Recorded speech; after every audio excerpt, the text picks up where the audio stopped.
你怎么那么听话？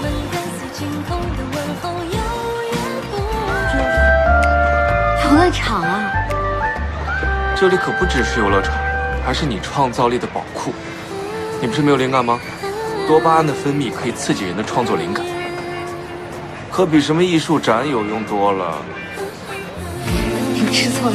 是啊。这次怎么不反驳了呢？我吃醋的后果可是很严重。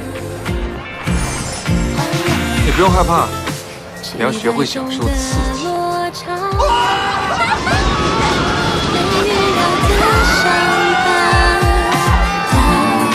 爱情错综复杂，心总有挣扎，到真实雨下。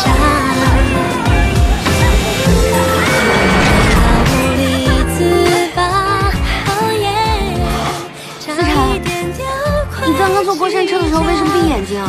不可以吗？再测一次，不许闭眼睛啊！啊！左脚，右脚，左脚往右边一点。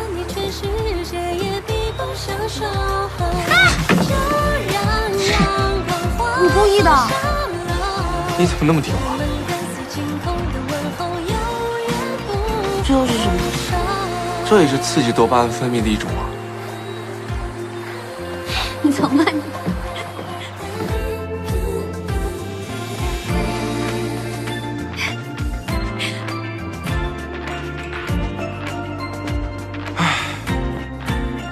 哇！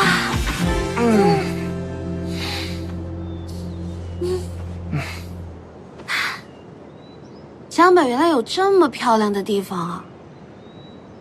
我觉得大自然真的好神奇，我感觉所有的压力和烦恼全部都一扫而空了。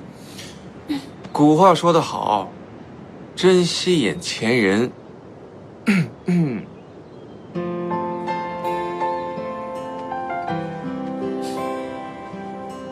我会觉得风景美，是因为跟你一起看。跟你在一起的时候，好像所有的风景都变漂亮。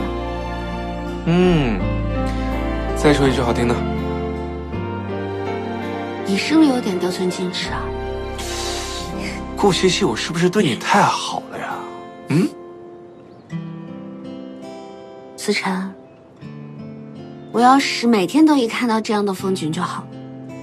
你要是喜欢，我可以经常带你来。不行，灵感这种东西就是偶尔的刺激它一下才有用。就比如说现在，我就感觉灵感如泉水一般的涌到我的脑子里。我要回去画稿了。喂，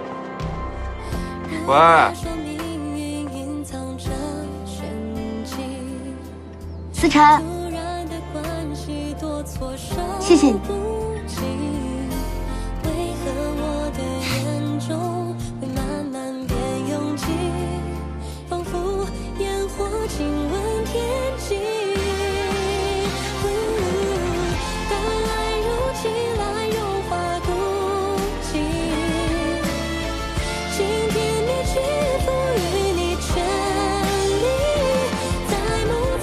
其实我还是很喜欢照顾你的感觉，付出比索取和要求感觉更好。